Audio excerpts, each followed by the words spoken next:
So, got a lot of work ahead of me. If it just dries out enough. Yeah, we're definitely getting enough rain. Isn't that the truth? I got Oh, you ain't seen nothing yet. Round. All right, we are live on Facebook.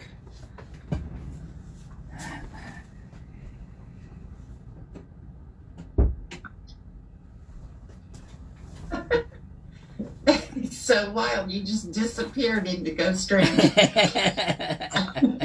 That's the ghost part. Let's see. Oh, we got a couple people on Facebook. Billy. Hi, Billy and Shayna. Good. Billy's the Todd, right? Yes. Yes. Billy, did you hear that? You are the, Todd today. So you're in charge of making sure the link is in the chat box and all that good stuff. Let's see. I've got to be able to go back and forth between the slides here. You're in charge of making sure the link is in the chat box and all that good stuff. Why? Oh, I know why I'm hearing it. Okay, I need to switch this around and back it up. Very soon, Sarah are on Facebook. And we'll get you on here first. I'm going to have to apologize to the Facebook people. Because... oh, that's weird. My head is floating above the camera. That's not really going to work. Let's see. I got to figure out a different way to do this. Oh, you know what else I need to do is this.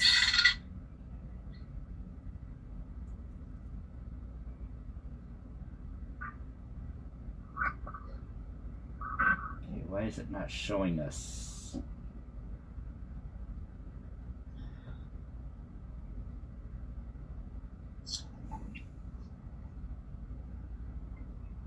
No, Noah.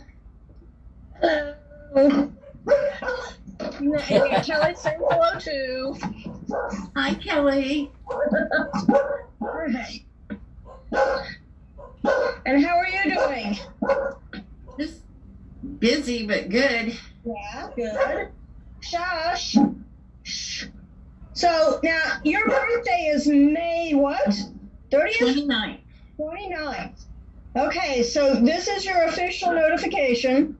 So my last, when I had my birthday, Gordon and I just decided that for your next birthday, you weren't going to get left out, and we were going to personally organize something. So Okay. you're going to double, right? We will do something for your birthday, and then we will also do something once we can all go out to dinner, or, do a picnic or whatever, at that point. Okay. Okay? Yeah, because it just, it was like, Anne comes to these things, but nobody's arranging for her to have her birthday celebration. This is not right. So, and we so appreciate you coming to mine, to the others. So, it's fun. I like you guys. Yeah, well, we like you too, and I don't know why nobody's been arranging it, but we're going to. So, this one, just think Beagles. When I'm... Yes, the date, the number. That's the one, the number. Okay, well, that was my number 2. That was Becky Brown's number. Will you still need me? Huh? Will you still need me? I will. Will you still feed me? I will still feed you. When you're 64. I will still love and appreciate you. So.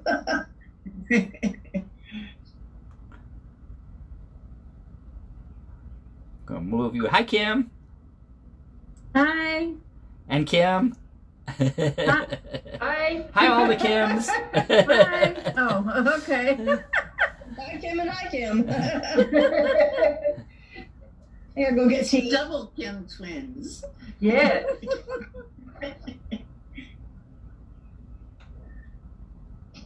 Kim, I just love that blue hair. I so wish I had the guts to do it.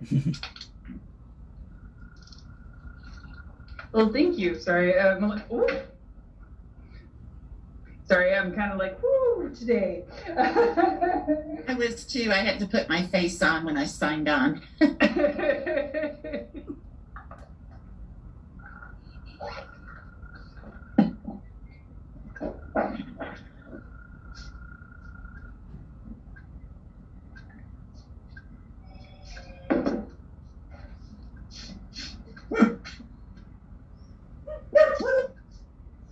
Kelly, you got to stop that. We'll mute her.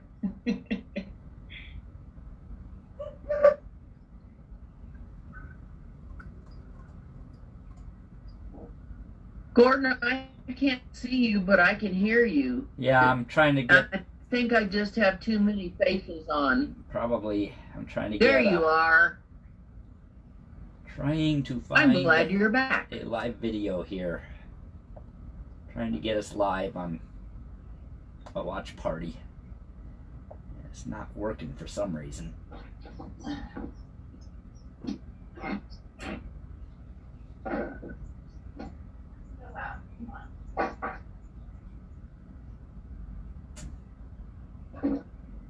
Alright.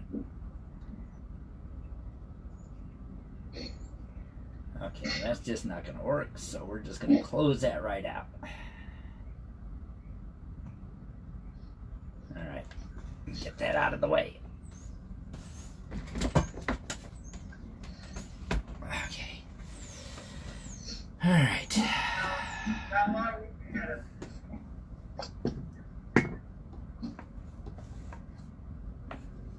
Put this on speaker view. If I can find my cursor. There it is.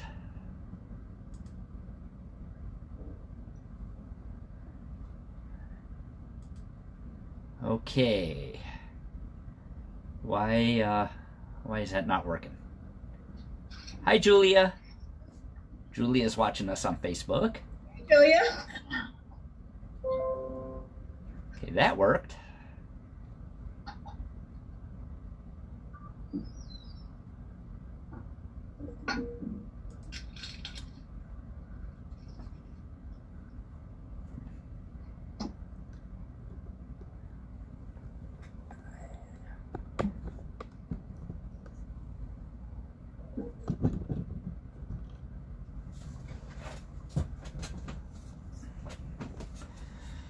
Okay.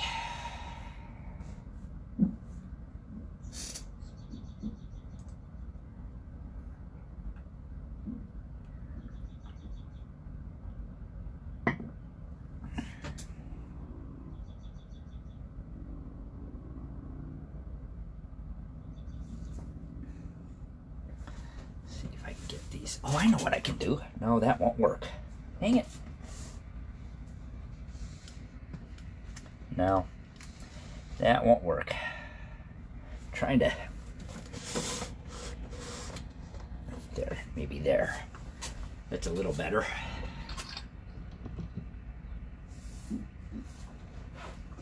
Time is it? Oh, it's almost time. Alrighty. Let's move you back over here. And we got our first slide.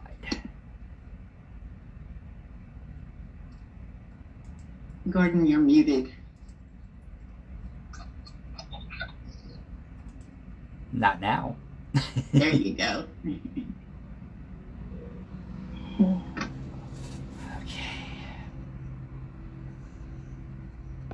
Let's see. John is with us. Hi, John. And Elizabeth. Hello, Elizabeth.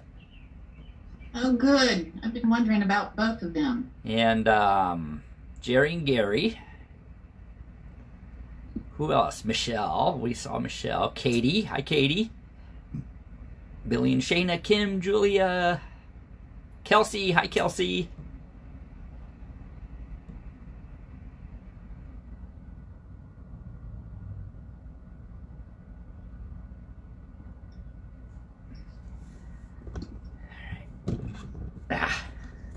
This is going to be a trip, Facebook people. I'll have to explain why in a minute.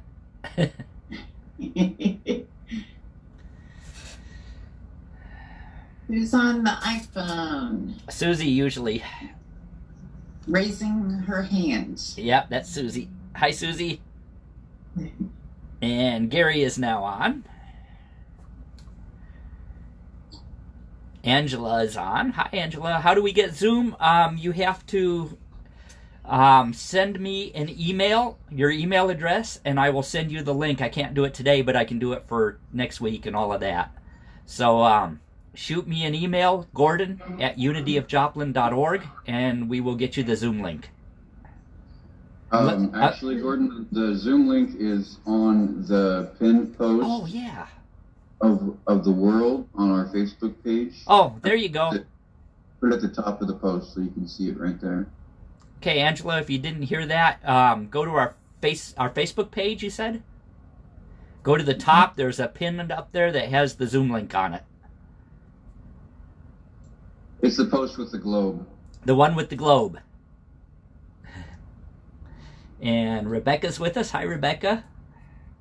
Yay, Rebecca. Hi. Oh, and Lou's there. Hey, Lou.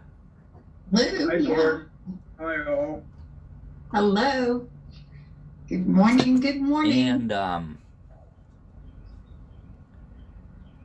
I made a post on my page this morning, and I mistyped, and it came out as God morning. God morning, yes. Morning.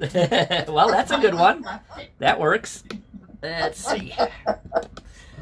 Facebook people can see who's on Zoom here. Can't see you. Oh, hey. You can see the slides and the Zoom, but neither one very well. It's all right. We'll change that when the time comes.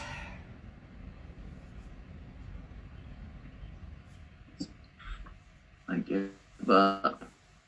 Candy's on. Hey, Hi, Candy. Candy. Hi, Joan. And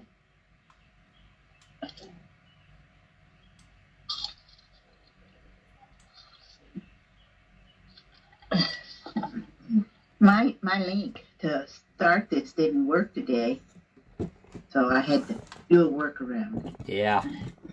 Yeah, technologies, especially on Sundays, it's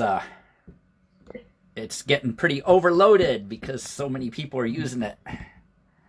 A lot of Unity churches have been having much more difficulty than we have. Patience. Well, I've been here every week. Good. Can't imagine what it'd be like in a big city. Yeah. Well, they may have better internet. Missouri's like one of the worst. Southwest Missouri is sadly one of the worst internet areas in the entire nation. It's Missouri is 47th out of the 50 states for internet, and Southwest Missouri is 47 or 48 out of Missouri for internet. So, you know, we're blessed in that it works as well as it does for us.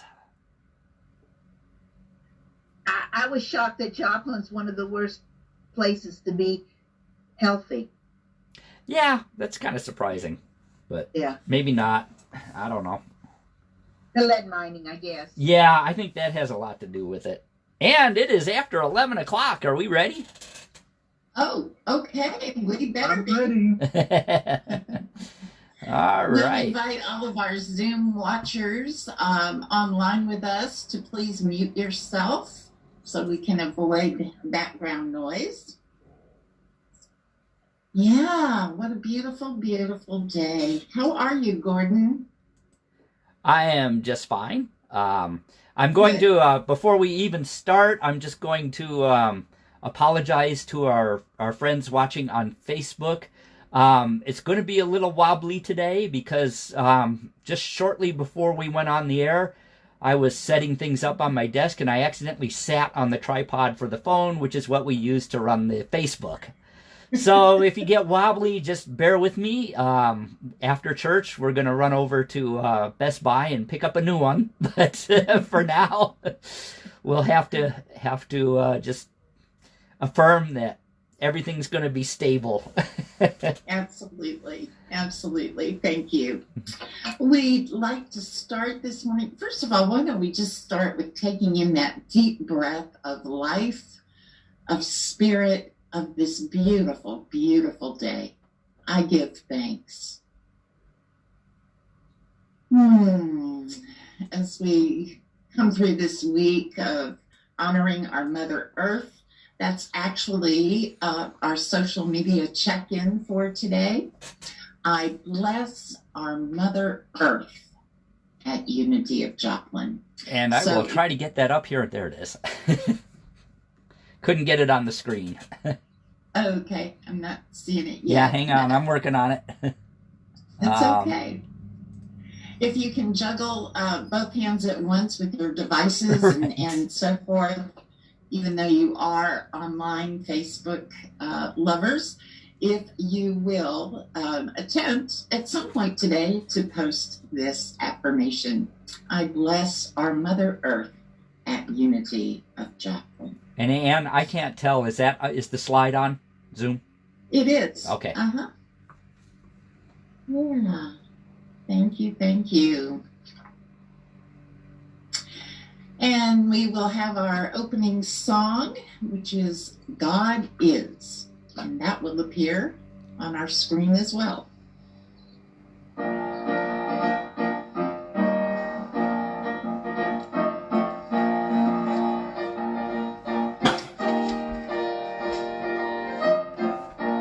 In the morning when I rise, and before I close my eyes, anytime I'm in despair, I just speak this little prayer. God's light surrounds me, God's love enfolds me, God's power protects me. The presence of God watches over me. Wherever I am, God is.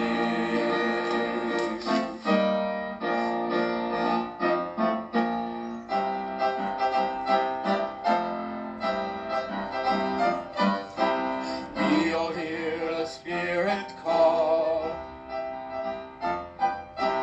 It's a small world after all. Bound together in and through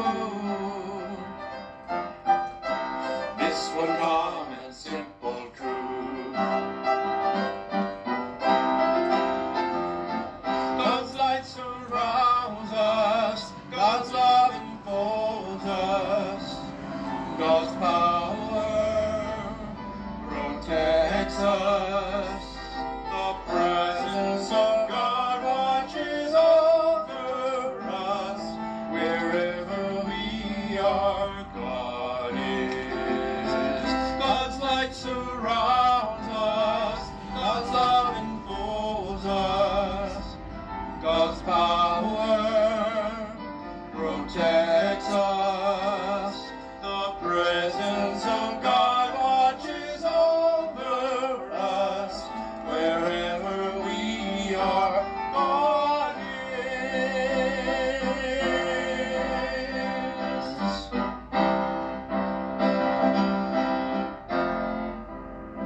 And all is well. It sure is, especially after that wonderful, wonderful music. We heard some familiar voices, all part of our celebration team here at Unity of Joplin, and we'd like to acknowledge all of the people participating in today's service. Of course, that music team, oh my goodness. Thank you to Gary and Jerry. Always great to hear your powerful voices. Also want to thank John, of course, and Michael for being able to kind of coordinate the recording of all of that and help it to just sound as great as it does. Also today, we'll have the opportunity to hear from Novella. She will be a soloist after meditation. So we are in great hands with our music team. Thank you so much for giving voice to all that we're doing. We also want to thank our trustee of the day. It's Billy. And Billy is on Facebook Live. He's kind of monitoring the chat. If you have any questions, you can reach out to him. Anything you need, Billy is there. Prayer requests, he will pass them on. We're happy to serve you however we can. And he will also be sharing the donate button for our ties and love gifts. Yes, and I am back as the platform person. Hi. And Gordon, of course, will be giving the meditation in our lesson today. And I'm really, really excited about this one. But before we get there, let's anticipate the good that we're going to share together today and take out our tithes and love offerings and bless those together. We are, of course, looking at our values there, and we remember those as we send our good out into the world. So whether you have a physical check in your hand or you're ready to hit that donate button after the service, let's just bless it all. Join me, please. In a universe overflowing with the allness of God, all of the needs of unity of Joplin and those we serve are bountifully met. From every direction, known and unknown, expected and unexpected, our abundant good is here now. Is here now. Thank you, God. Thank you, God. And we affirm that these tithes and offerings are dedicated to the will and work of Spirit through unity of Joplin and for the highest good of all. High thrive. I like that part. Can't wait to do that in person with you, Gordon. So yes, the donate link is there in the chat. I think that's one of Billy's tasks for today. If not, it's okay. You can just go to the Unity of Joplin website and hit the donate button there. All right, little time for announcements. We had some technical difficulties on our Prosperity Plus class, so that's good news for you because that means we're not starting until this Thursday at 7 o'clock. Still time to get the materials, place your order, download those. You guys, I think it's a God thing because really you're not going to want to miss this. At this critical time, we want to increase our abundance and prosperity in this new world that we are creating, that's coming. And what a perfect way to do it with the words and wisdom of Mary Morrissey. If you are interested, do send an email to Gordon at unityofjoplin.org. And he can get you the link to purchase the materials and the Zoom link because we are, of course, meeting online. We do continue, Gordon is continuing to do an evening check-in for us and share a little inspiration. This isn't, a full service. It's a few minutes, but boy, it sure makes a difference. I've been catching the replays and it's just a nice way to close out the day. He will be live at 8 p.m. on Facebook, here on our Facebook page, except for Sunday evenings. We're going to give him a little bit of a break. So check-in starting tomorrow night at 8 o'clock, right here on our Facebook page for just a little, I don't know, we need to think of a clever name for these, Gordon. Because they're what? I'm open to suggestions because I've been trying to come up with something catchy. Like vitamin prayers or something. I don't know, but it is a nice little boost to the day and the week. So thank you for doing that. And let's see. Oh, speaking of classes, boy, ask and ye shall receive, because Gordon is putting together a class in June on the mystics of the Middle Ages and how they influenced modern New Thought. Love it, love it, love it. Cannot wait. And this just came out of one of our discussions. Somebody said that would make a really good class. Whew, here it is. I'm looking Thank forward you. to it. We look forward to it.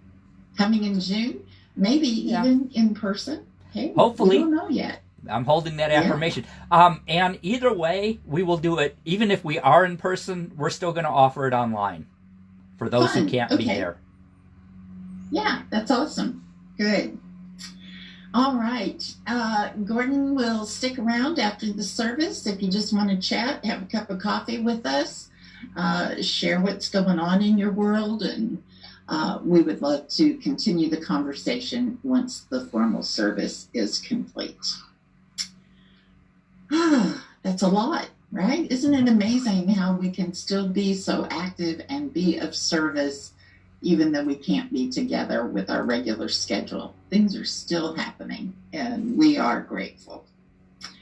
So let's express that gratitude by, again, giving thanks to the chair that supports us as we prepare for the daily work. And Michael is going to be sharing that again with us this week. All right, so this is a throwback to June 12th, 1929. I'm not sure who this was written by, but I could guess. In truth, there is no place for separations and disunity.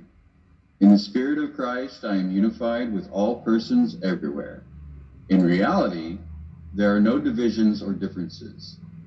In the great universal unity, there are no separations. There are no misunderstandings, no prejudices, no jealousies in the great universal love of Christ. I rise above every thought that would cause me to be separated from others. I am unified with all life through the unifying power of Christ. In me, the divine masculine and feminine are now joined. Strength is joined with love. Power is unified with peace. Wisdom is united with holiness. All the finer forces of my soul are developed and blended. I am unified with those of the outer world whom I can best serve, and with those who can best serve me. At one with them through inner and mystical understanding, I am joined with them in all ways. I have a perfect understanding with all persons. I am unified with God within me, and am at one with all wisdom, love, and life. In the great universal unity of spirit, I am at one with all that I need or desire. There can be no male and female, for you all are one in Christ Jesus. Galatians 3:28. Thank you. Thank you. And we'll prepare now for our next song. This is My Mother's Work.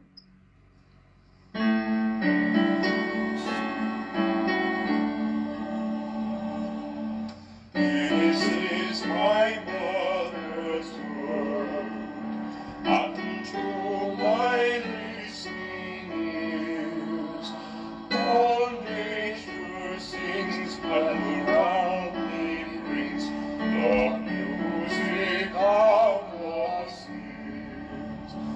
This is my mother's word. I rest in the thought of rocks and trees, of skies and seas, where can the wonders wrought. This is my mother's word. The birds their carols raise, a morning light, the lily white, declare their Maker's praise. This is my mother's word. She shines in August fair. In the rustling grass I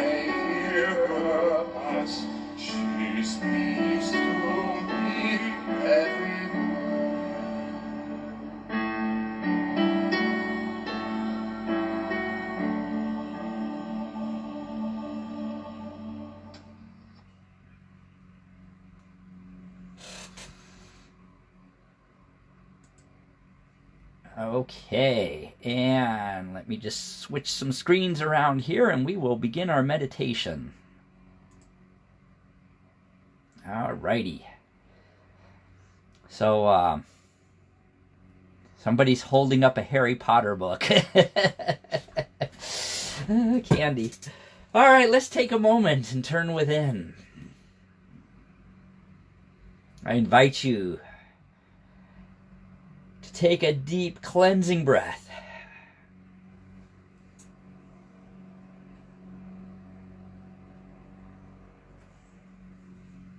And if you are like me and have your window open, breathe in that fresh air from outside. Perhaps, like me, you can hear the birds, or the sound of a distant lawnmower. Though I am sitting in my home, I am aware that this is my mother's world, Mother Earth, the planet on which I have taken life.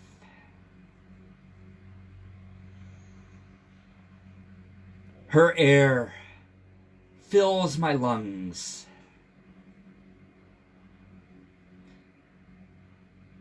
The water of her planet flows through the veins of my being. The warm sunlight caresses me.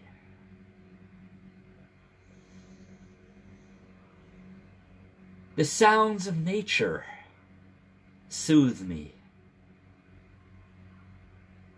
How blessed I am to live in my mother's world, my Mother Earth, created by the feminine energy of the divine.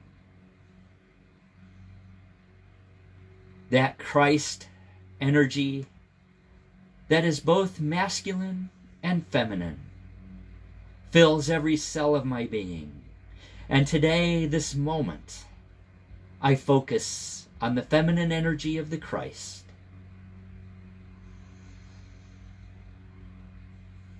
My heart is open wide as I contemplate the mother energy that gave me life, that sustains me, that allows me to use my power of imagination to be creative. For the mother energy is the very energy of creation itself.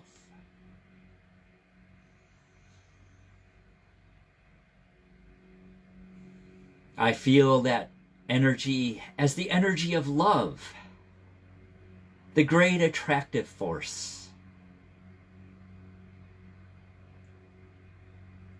which expresses as life,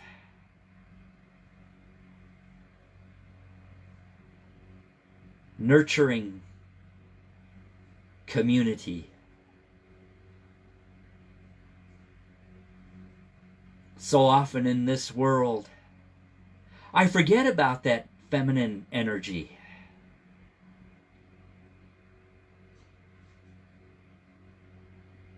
And I know it is vital to turn within, to bring that forth. For if I am to be complete in spirit and in expression, I must be equally masculine and feminine in my energy and expression.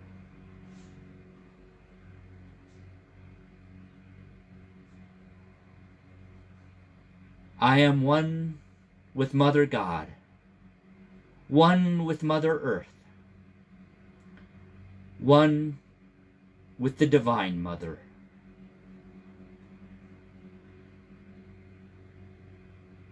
And so I rest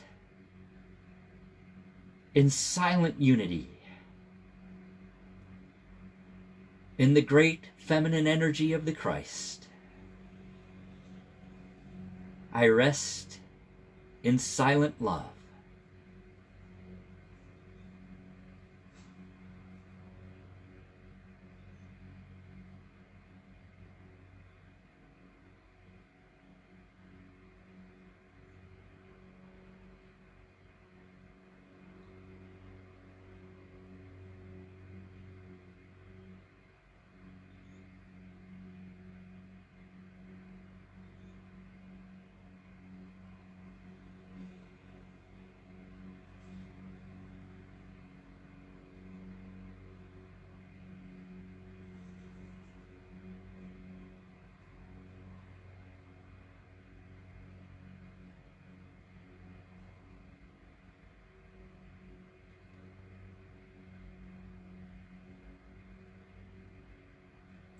And in this place of perfect love,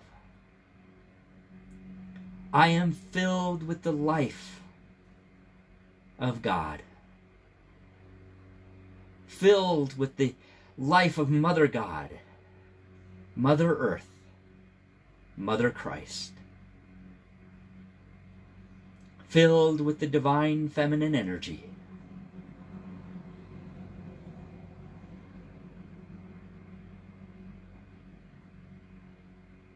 in balance with the masculine.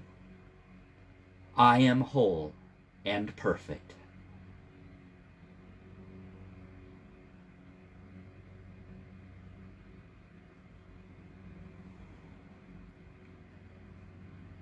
I thank you, Mother God, for an infilling of this energy.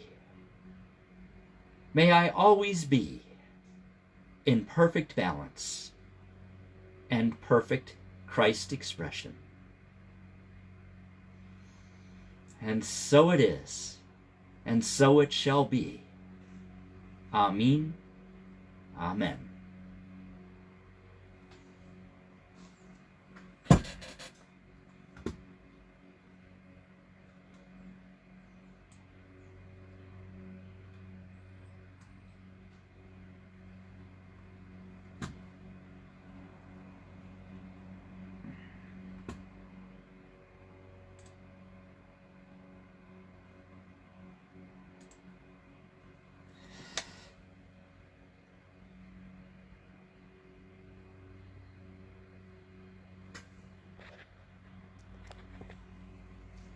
Okay, and we are going to have some special music from Novella, and I would just like to share with everybody our recording equipment here at the house. The new equipment has not arrived, and our recording equipment is not the best, so the quality of the sound is not great, but I really hope and pray that this song touches you the way it touched me as I prepared it.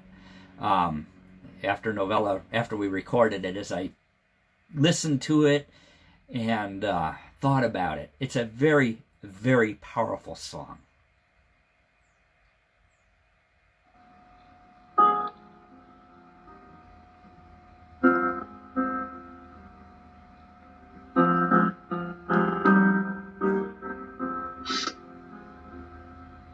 You stood at the crossroads, silent and stronger, opened your window and waited no longer, gleaned in the fields for the leavings of others.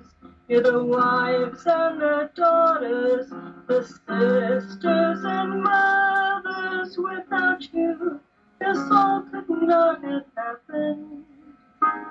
You are all the women, you made things happen there. Do not tell me you are afraid then.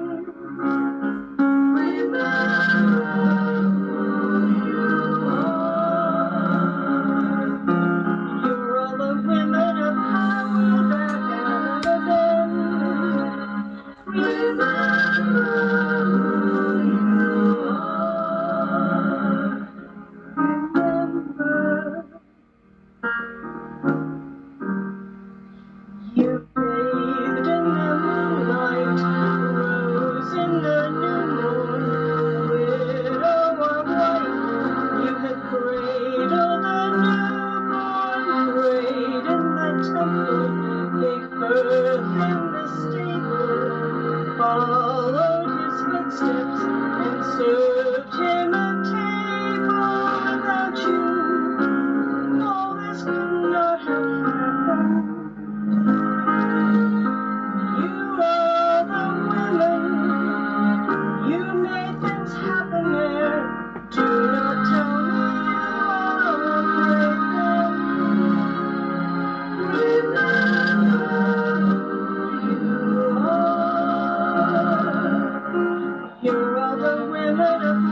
whispered my name, and I knew him but could not hold him.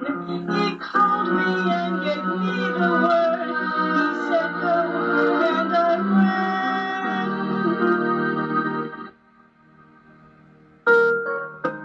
Do not tell me you're afraid then. Remember who you are. You're all the women of power that have ever been. Remember who you are. Remember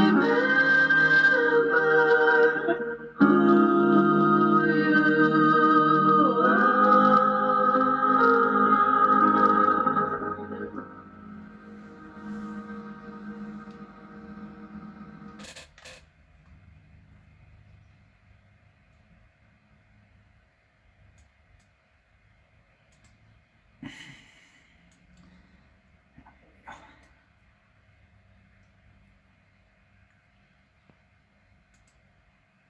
Okay. Ann, am I back on?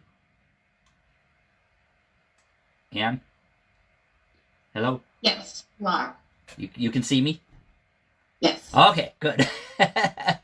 Like I said, juggling technology is a blast.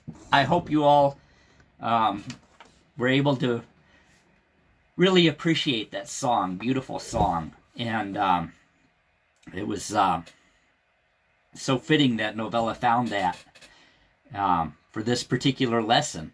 And before we get going, I just want to say hi to a few people who have joined us since we started.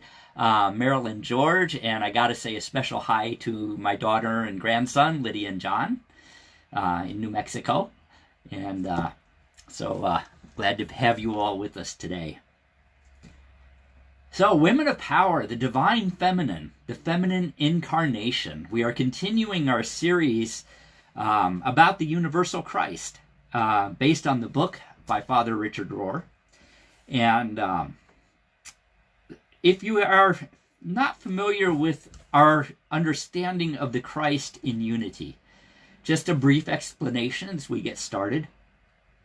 Jesus was a man in history who modeled the Christ, demonstrated it for us, showed us what it was. He also made it very clear that what he did, we could do. That what he had within him, his Christ nature, we have within us as well. And that our ultimate destiny is to fully express the Christ as he did. So we see the Christ as that spark of divinity that is within each and every one of us. And that spark of divinity is the very incarnation of the Creator itself. It is what unites us with all of creation. And we'll get more into that a little later. So Richard Rohr says this, that Jesus' mission was to return, or his mission, I'm sorry, Father Richard Rohr's mission is to return Jesus to humanity and the Christ to humans. What does that mean? Well, it means that he is doing what we do in unity and other New Thought beliefs and the original first century Christianity, that Jesus was a model, a hero, if you will, a teacher, a way shower, and he was human. And the Christ was not something that only he had. It's available to all of us. So, today we continue our series of looking at the feminine incarnation of the Christ. Now, this doesn't mean the feminine incarnation of a man, obviously Jesus, or of a soul that showed up as a woman. This is the feminine incarnation of that energy that is within each and every human being. Christianity is a very masculine religion, a very patriarchal religion. But it's important to understand that it wasn't always that way. It didn't start out that way. You know, during the first century after Jesus' life here on earth, the majority of church leaders were women. I strongly suspect that during Jesus' lifetime, if you really want to know the truth, the majority of his disciples were women.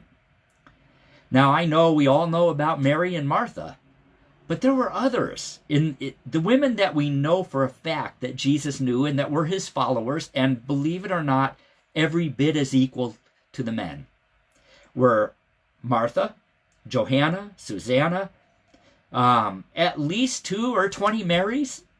You know, there were many women who were in Jesus' life and who were important to his work.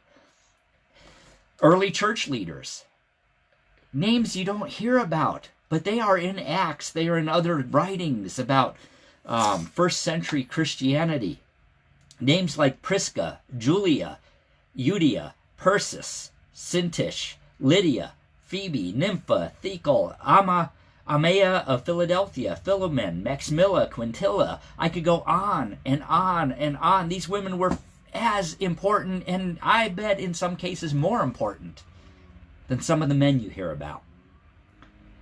What about Mary, though? She's the one we hear the most about. She's the one that has somehow survived the patriarchy that Christianity became. Who was Mary? There's Mary, Jesus' mother, and Mary, called Mary of Magdala, or Mary Magdalene. Mary Magdalene was a visionary. She was a leader. Get this. Peter called her the apostle to the apostles. That doesn't mean she was subservient to the apostles. It meant that she was over all of them. We know that because it's written in the Gospels that were removed in the 3rd century at the Council of Nicaea. If you're not aware of it, there were originally 42 Gospels that we know of. 42, not just Matthew, Mark, Luke, and John. And they were intentionally separated out. But so much was lost when that happened. There's newly discovered writings from Egypt that describe Mary as an important leader in the years following Jesus. Some of these writings are contained within the Nag Hammadi collection, within the Dead Sea Scrolls, within other works that survived. Some of that, they go by the names of the Dialogue of the Savior, in which Mary is mentioned as having many, many intimate conversations with Jesus, along with Matthew and Thomas. In the Sophia of Jesus Christ, another one of the 7 women and 12 men to be considered in Jesus' inner circle after the resurrection was Mary. In the Pistis Sophia, Mary is preeminent among the disciples. She is the one who asks the most questions, and Jesus is quoted as saying, "Your heart, Mary, is directed to the kingdom of heaven even more than all of your brothers here." Wow! How did we lose this? There's a Gospel of Mary in which Peter asks her if there is more information that Jesus gave her than he gave him. In the Thunder Perfect Mind, Prisca and Quintilla, 2 early church leaders, inspired a movement based on Jesus' teachings that thrived for the first 400 years after Jesus' ministry. In that movement, women were ordained as bishops, presbyters, and prophets. But as the Roman Empire crafted a state religion that would come to be called Christianity, the organization became more and more masculine because the Roman Empire was patriarchal, and the women were largely written out of the story. So today, of course, there are a few Marys that survived, a few Marthas that have survived, but for the most part, the women were forgotten. Worse, in traditional Christianity, women are rarely considered or allowed to be leaders. And of course, we know in unity that is definitely not the truth. The majority of our leaders are women. Other movements, the leadership of women were abolished completely, even in some so-called Christian churches. And most of the stories of the women who were the early leaders and the followers of Jesus were written out. But at the same time, I believe there is a hidden longing for a return of that feminine energy. And the clues have been there over the last 1600 years.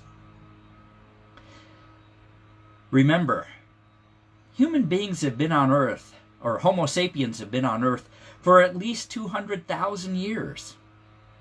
And through most of that time, the divine feminine was powerful and present, and if not predominant, at least had equality to the divine masculine. Christianity has only been around for 1600 years. Puts it in perspective, doesn't it? And yet, even after humanity turned their back on the divine feminine, she was there. She showed up in subtle ways. She shows up in human consciousness as the Mother of God, as Notre Dame, the Queen of Heaven, the Virgin of Guadalupe, or as Richard Rear so tongue-in-cheek wrote in his book, Our Lady of just about every village or shrine in Europe. She shows up as Kuan Yin. She shows up as Hindu deities. She shows up in Native American tradition. And, of course, we still refer to our planet as Mother Earth. What this tells me is that the feminine incarnation of that Christ is critical to our overall health. And the fact that we have relegated her to a back seat or to obscurity shows me that we have missed something important. Our treatment of the divine feminine and of Mother Earth shows up in how we have treated our planet, our environment, and each other. And Michael, you're holding up a sign, but I can't see it. Oh, okay. I thought it was a technical question. Michael is holding up a sign that says, proud to be a mama's boy. Thank you. Yes.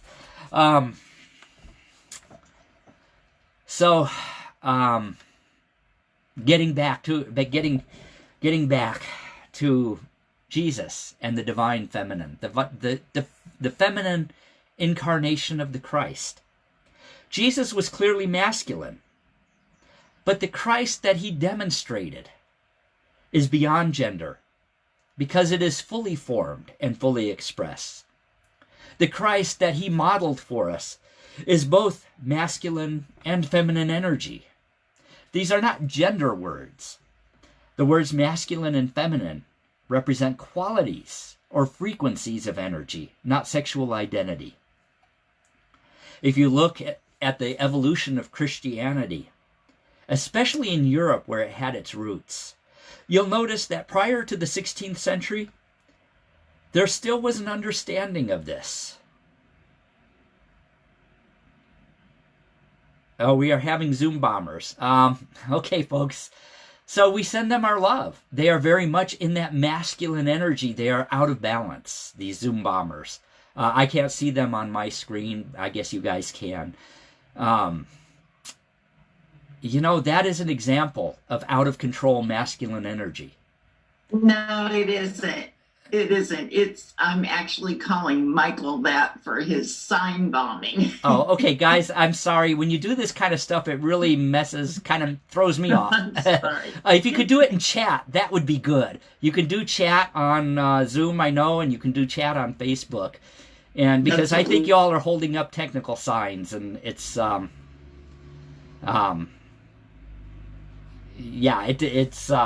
get lost. So I'm sorry. Where was I? Oh yeah, prior to the 16th century. Prior to the 16th century, humans thought allegorically or symbolically. We had a deeper, more non-rational, intuitive understanding of God. The church, specifically the Catholic Church, because that's really the only form of Christianity there was at the time, was immersed in this symbology, and it had deep spiritual meaning. But over the first 1600 years of Christianity, they piled symbology on top of symbology until it really became overloaded. And that, I think, is what really triggered the rise of Protestantism. It was a reaction, almost an overreaction to this symbology.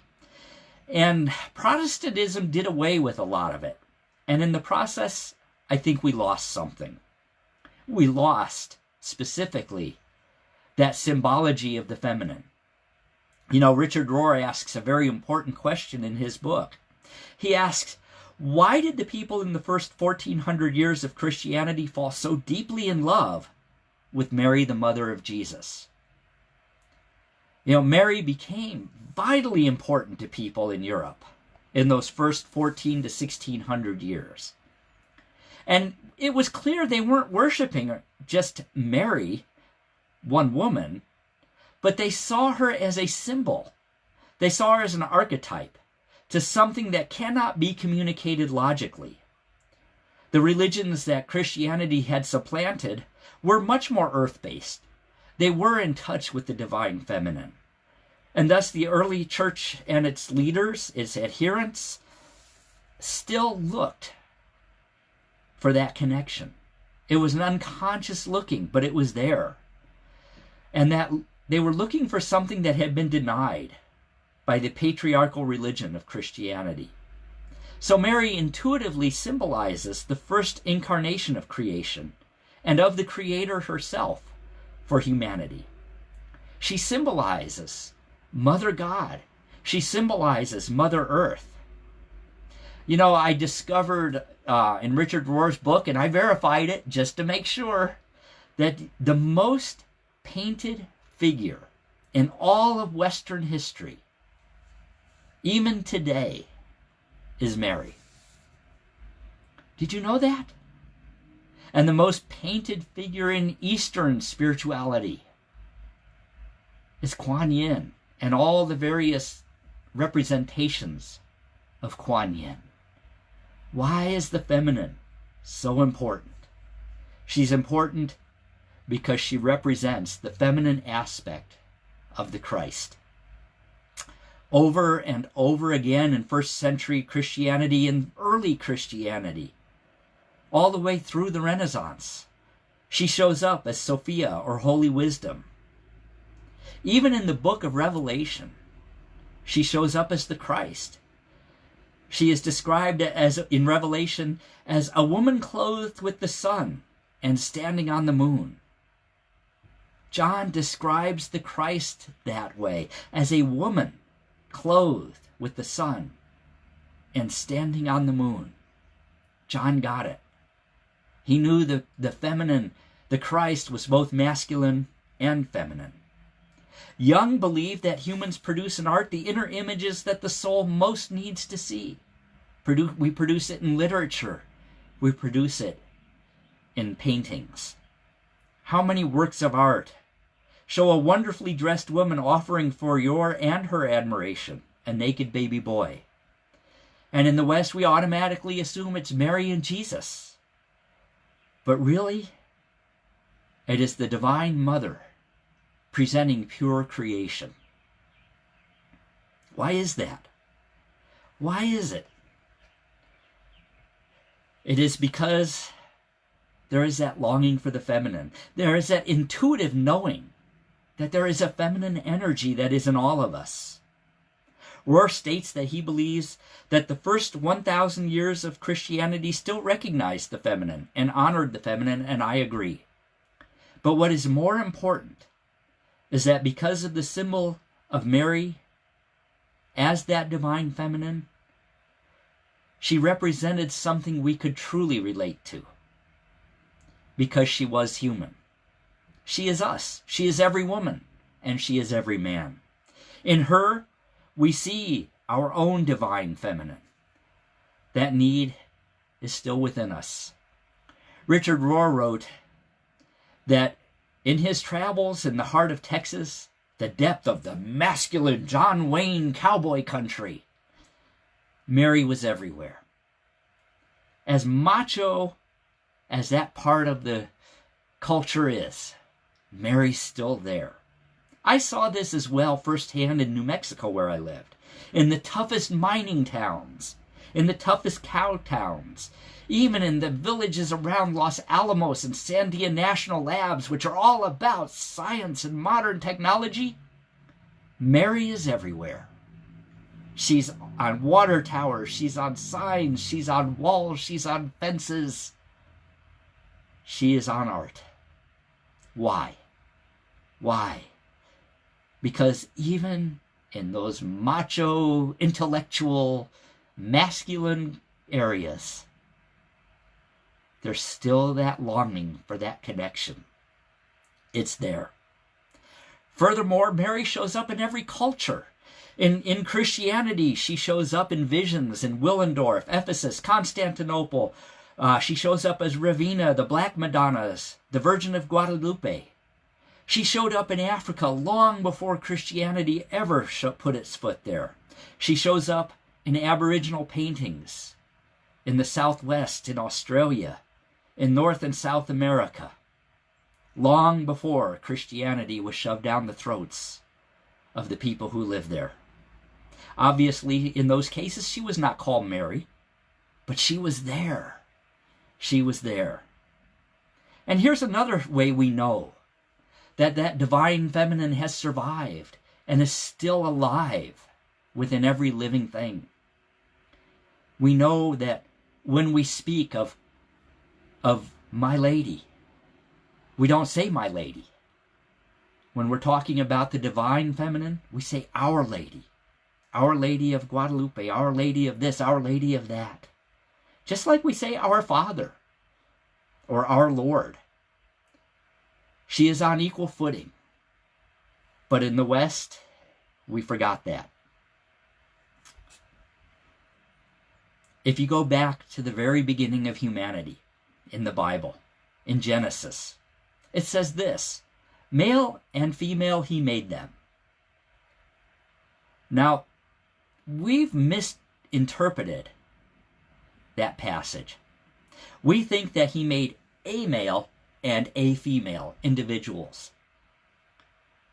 But if you go back to the original language it was written in, all the way back to the Proto-Canaanite language, where that story came from, it doesn't say he made a male and a female individual. It says he made two beings, and he made them male and female. Both individuals were male and female. Adam, or first man, was male and female. Eve, first woman, male and female. Father, Mother, Sky. Mother, Earth. Father, Sky. Female goddesses, always in ancient times, came from the earth or the sea. Male gods came from the heavens, but they were equal. So when we can begin to understand that, we begin to see things in a different way. Because we begin to see that in this case, humanity was made complete and whole. Male and female, he made them. You know, it's interesting to me that in Catholicism, there was a legend from the very beginning that wasn't accepted by the Vatican until the 1950s. That when Mary, the mother of Jesus, died, she wasn't buried. She ascended into heaven. It was so predominant in early Christianity and in later Catholicism that the Vatican finally had to say, okay, we'll adopt that as a teaching. We'll adopt that as canon. But not until the 1950s. Why was this powerful image of Mary ascending into heaven just like Jesus did so prevalent? Because they both represent the duality of energies that when they become one, embody the Christ. Jesus was made a God by Christianity, and the longing for the feminine aspect of God was there as well. So what does Mary represent in this story? In these legends, both Marys. Mary Magdalene, Mary the mother of Jesus, any feminine figure. They represent the great yes that humanity needs for the Christ to be fully manifest, for the Christ to be born in the world. You know, reading Richard Rohr's book, the one quote that stuck out above all others is this: if Christ and Jesus are the archetypes of what God is doing, Mary is the archetype of how to receive what God is doing and hand it on to others. Think about what Mary, the mother of Jesus, did. She received the Christ in the form of Jesus and handed him to the world. Symbolically, she received the Christ and handed it to humanity. So she represents the need that we have to say yes. But as Christianity became westernized, we said no. And the Western world became industrial. We turned our backs on the divine feminine, and we became worshipers of the material, of mammon, of capitalism, of conquest, of war, of destruction. And we got to the point where we became so masculinely powerful that we tried to force the very planet to bend to our will. And we are paying the price. I believe really, truly, that the economic and political and environmental suffering that we see in our world is the result of our turning our back on this, of our saying no to the divine feminine. And that is why right now we are seeing that awakening, that calling, that yearning for a reincarnation of the feminine. You know, I was struck by something as I was writing this. Isn't it interesting that before the COVID outbreak, the most listened to voice for environmental consciousness was a 13-year-old girl? Mary, Jesus' mother, was only 16 when she birthed Jesus. What does that tell us? We are being called to listen. Why? Because humanity has gotten out of balance. We are terribly out of balance. And any out of balance system must collapse. And indeed, we are watching that happen right now. We're watching governments collapse. We're watching ecosystems collapse. We're watching our health collapse. We're watching our economy collapse. But the good news is, anything that collapses also rises. Always. Always. And it always rises in a better, more functional form. Why? Because no matter what we do, that divine feminine energy is always at work, even when we deny her. I've been blessed in my life to know some true Catholics, ones that really deeply understand their original spirituality. And I've asked them, who influences you the most in your life? Or who influenced you the most growing up? Was it a priest? And they'll say, nope, it was a nun. Ask somebody who's had a healing, who was a patient in a hospital. Who was more impactful in their healing, a doctor or a nurse? And they'll tell you it was a nurse. Ask most children or young adults who was the most influential teacher in their life, and they will tell you it was one of their female teachers. Why? Why? Because we have that need. We have that calling. We have that desire to be fully expressive, masculine and feminine. So people ask me, well, I'm a man. How do I more fully express the feminine aspect, the feminine energy? We do it all the time, us men. So now, women, you can kind of take a break, go get coffee. I'm going to talk to the men. We do it all the time. If you're a farmer who loves the earth, who loves bringing forth life, you're doing it. If you're a father who nurtures and supports your children, you're doing it. If you're a grandfather, if you are anyone who brings forth and nurtures life in any way, shape, or form, you're doing it. You're already doing it. If you love to create art, furniture, buildings, if you're a building designer, and you do it from a place of love and wanting to create beauty, you're doing it. The feminine incarnates in all of us. Okay, women, you can come back now. The feminine incarnates in all of us as inspiration, as awareness of the sacredness of all of creation, as healing energy, as that connection to Mother Earth itself. That's how the feminine incarnates in us. So how do we bring that forth? How do all of us work to re-energize that Christ energy, that Christ frequency we have within us? There's some things we can do. All of us. Honor our emotions. Love and respect our physical bodies. Oh, we're being invited to do that right now, aren't we? Trust our intuition. Trust our intuition. That may be one of the hardest things sometimes for men, because we always want to go to the head. Trust our intuition. Here's one. Speak your truth. Speak your truth. Stand in your truth. Appreciate life.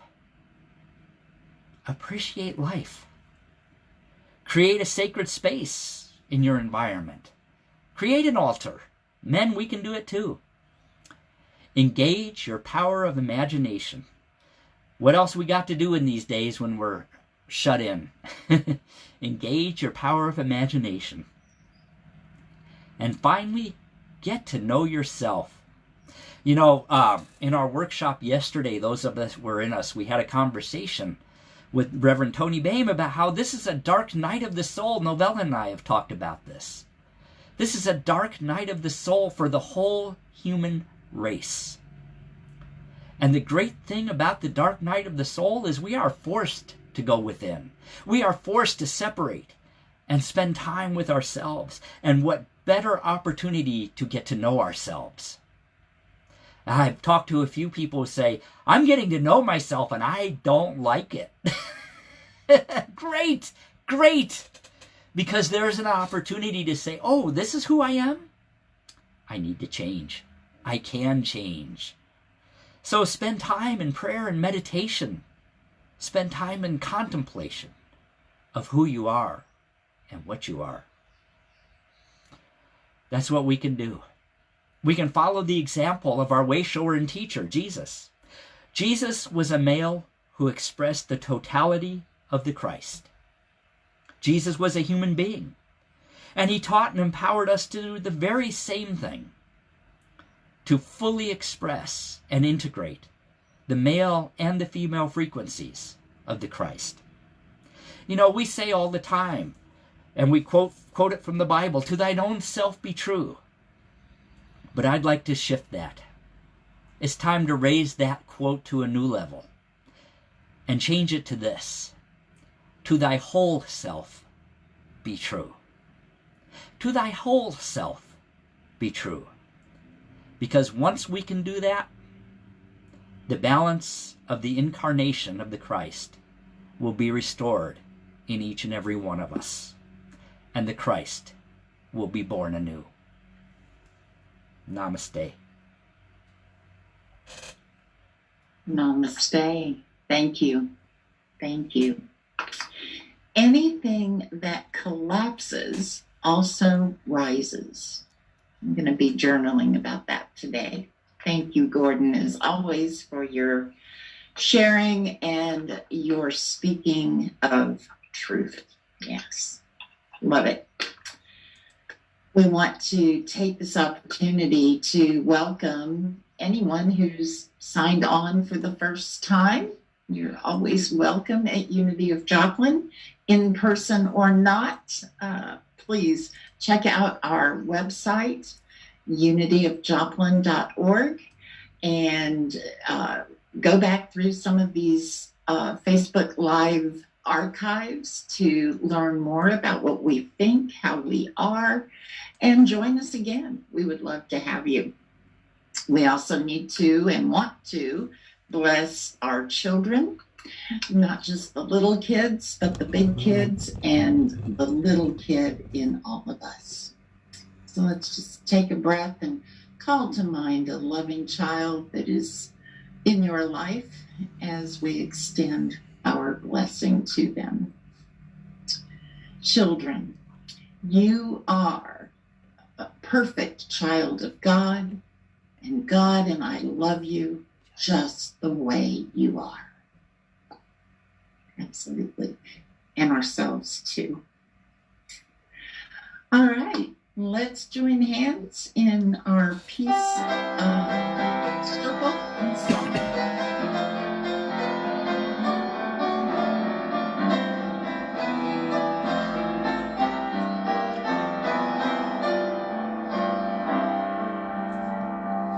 Let there be peace on earth, and let it begin with me. Let there be peace on earth, the peace that was meant to be. With God as creator, we are family. Let us walk with each other in perfect harmony. Let peace begin with me. Let this be the moment now. With every step I take, let this be my solemn vow. To take each moment and live each moment in peace eternally. Let there be peace on earth, and let it begin with me.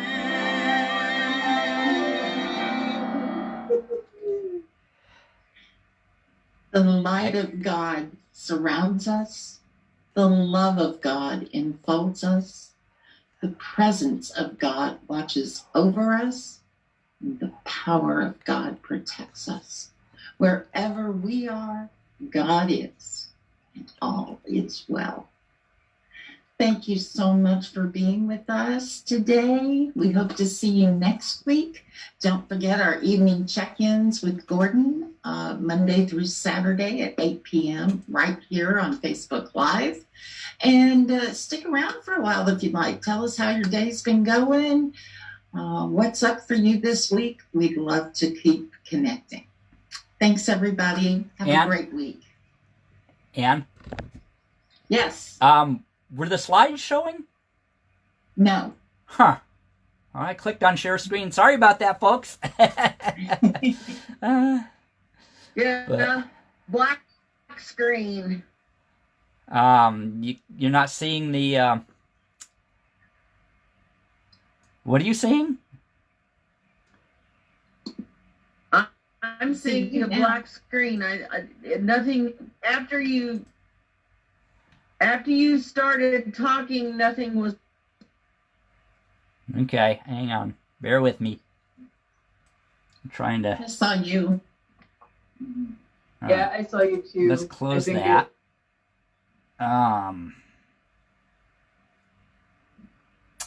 Can't find my. There we go. Okay, so. Okay. You're on. I'm on? Yeah. Okay. All right. Yeah. Okay. Now I got to get rid of this.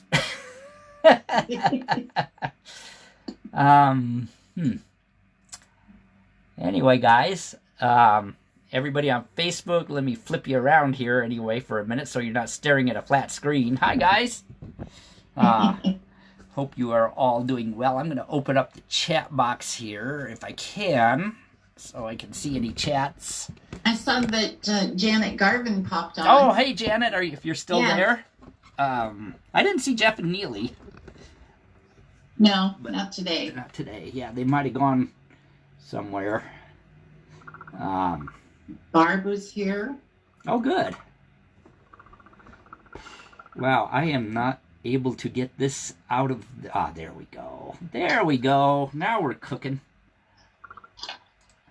Technology's so much fun.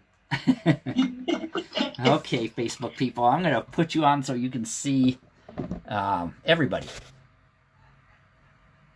I think. There. All right. Hi, Facebook people. Oh,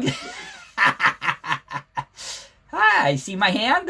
That's just weird. I know. Tell me about it. Okay, let's do it this way. There. There we go. Oh, Michael Woodruff is with us. Hi, Michael. Michael is our, for those of you who may not know, Michael Woodruff is our new marketing consultant that we have hired. And he actually starts tomorrow with us. And he has come up with a powerful marketing plan that I am so excited about. We're going to have TV commercials, and you're going to be seeing Unity of Joplin everywhere. And we're also, he's guiding us in upgrading our equipment, and which, as we can tell, needs upgrading. We do have our 2 new cameras, but we do not have any of the other necessary equipment to put them into operation yet. And unfortunately, because of distribution issues that our country is facing the whole world is facing right now, and things like that, I don't know for sure when we're going to be able to get them. They are on order, though. So, we will get there. And I'm excited. Yeah, that's good news. Yeah. Yep. So, how is everybody doing? Any comments on the lesson? It's about time I heard about the divine feminine from a spiritual perspective. Yep. Yeah. Yeah, it gets overlooked too much. Yes. In an empowering way. Mm-hmm. Yeah. You know, I suspect that we needed these times. Oh, yeah. Patriarchal control, because we're stubborn brats. We're what? We're stubborn brats. Oh. We don't appreciate anything. Yeah. We take everything for granted, and we needed to learn how to take care of the planet and each other. And I think our lessons are almost over. I sure hope so. Yeah. Yeah, I'm not. We'll see. I think there's a ways to go yet, but at least maybe the hard part's almost over. Well, you know, it looks like things are really bad right now, but I feel like it's just the death throes of what we've endured for a long, long time. Yeah, I think so. Yep. Yeah. I would agree with that too. We need to transform, and sometimes you have to go through those dark nights of the soul in order to do that. That gradual is not going to do the job. Yeah. Right. Yeah. Well, we've been being dragged into change, kicking and screaming, and I think Mother Earth and the universe just said, "All right, guys, come on, wake up." And Yeah. yeah. So I can't tell if anybody's still with us on Facebook or not. Oh, Leo joined us. This is Susie on Zoom, and Hi, my Susie. power's about to go out. So I've been enjoying nature while listening to the lesson, and it's been beautiful. All Thank right, you. Susie, glad you were here. We affirm your power. Yep. And I am going to say hi to, and please forgive me if I pronounce your name wrong, Rosora Zapalode, and Leo Klinker. Hi, Leo. Good to see you. Leo is somebody I know from New Mexico. Um, And the first name, is that someone that used to come from Kansas City every once in a while? I do not recognize the name, so I don't know. But anyway, and Janet Garvin. Hi, Janet. So, I think these New Mexico people should just move here. I got a better idea. We all moved to New Mexico. I'm down for that. We'll start a unity commune down there.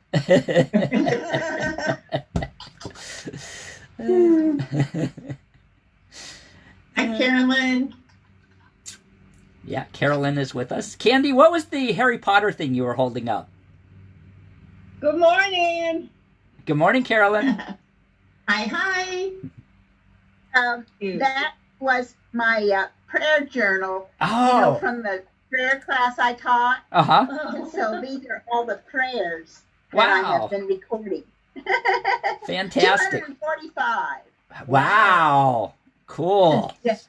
And 175 have been answered since Whoa. January 1st. And, I think that idea of journaling and recording them, I mean, how powerful is that? Because sometimes we just don't realize how many of our prayers get answered, and what a way to create a... Yeah, it's so encouraging. And my young friend, Sean, has asked yesterday for prayers to send him energy so that he could quit smoking easily. Uh-huh. Fantastic. His name is Sean, and I got him recorded this morning. Good. Good. We join him in affirming that. Yeah. Yes. So I'm going to say I see also Sarah King is with us. Hi, Sarah. And Sarah. I hope you're Rosara. having a good day, Sarah. Yeah. Gave me the pronunciation of her name, and I'm going to try to see it here. I got to put my glasses on. Zopilote. Zopilote. So, hi. Hi, we're glad you are with us. And where are you from? See if she puts it in there in the chat. So anyway. She's ready to go to New Mexico. Yeah.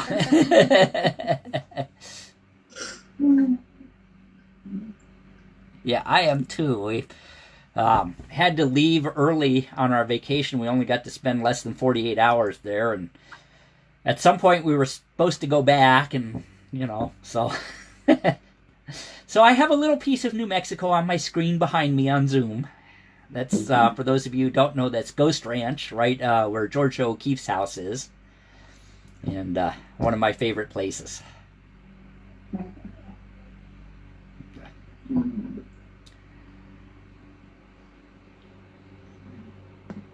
Well, guys, I'm going to say goodbye. I can't see any of you. I hear you, but I Yeah, can't we see see you, but you're frozen. Yeah, you haven't moved in a very long time. Oh, okay. Rosara is down. Oh, I know who you are, Rosara. Hi, you're in Fayetteville. Okay. I put a face on you now. Glad you joined us. So, Marilyn, you guys have a great week. Tell Bye, Michael Marilyn. hi. Bye-bye. Thank you. Bye. So, yes, Gabby's mom. Okay, a.k.a. Gabby's mom. Okay. Hi. All right. Well, Novella and I are going to go out and buy a new tripod for my phone. And I won't sit on this one. Yeah. Yeah, that kind of threw me for a loop, like just right before we go on the air. Yeah.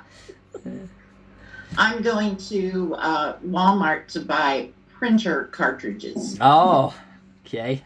I tried to print out some handouts from an event last night, and it didn't work. Yeah. So, need that for my business. Yeah. Yep. Michael, you going to work upstairs? Yeah, I was, as soon as I'm off here, which is about now, I was going to go upstairs and see what's needed to be done. Jerry is trying to feed me a lovely fall-apart pot roast, too. So all right. That sounds good. Janet Garvin says, I miss New Mexico. Marilyn says, very much enjoyed... I can't. Hang on, I'm going to turn this so I can read it. Very much enjoyed the insight that God created them male and female. Means embodied both Adam and Eve as male and female. Yep, sure did. Which Marilyn? Marilyn George. Yep. Yeah. So. It has me remembering I did the closing prayer at a funeral for a friend from the community. And I said, Father, Mother, God. Yeah. And I had 3 people come up to me afterwards and say, Bye, what Kim. did you mean by that? Yeah. Well, good opportunity. Yeah. Yep. Yeah. Alrighty. Well, I think I'm going to jump off. Huh? Yeah, let's go shopping. Rosara, good to see you. Novella, she said hi. And Okay. we'll see you all. I will see most of you on Tuesday night. A lot of you. Yeah. And anybody I'll on be Facebook, join us on Tuesday night for our Discover the Power Within You class. Just shoot me a message or an email, and I'll send you the link. And we'll see you all then. And proud to be a mama's boy. Yes. Maybe that should be a motto we have. Yeah. T-shirts. Yes, T-shirts. Yes. I used to have a T-shirt that said, I love hot moms. That's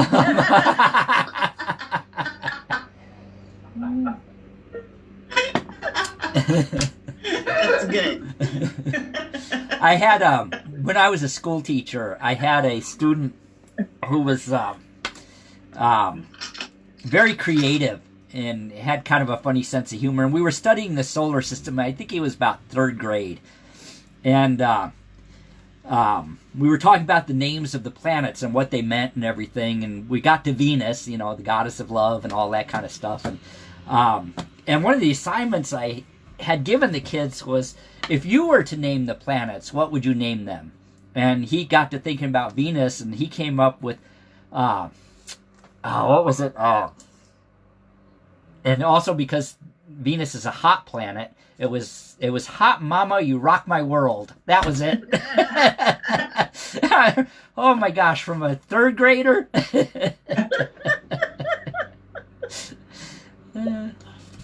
Yeah. Yeah.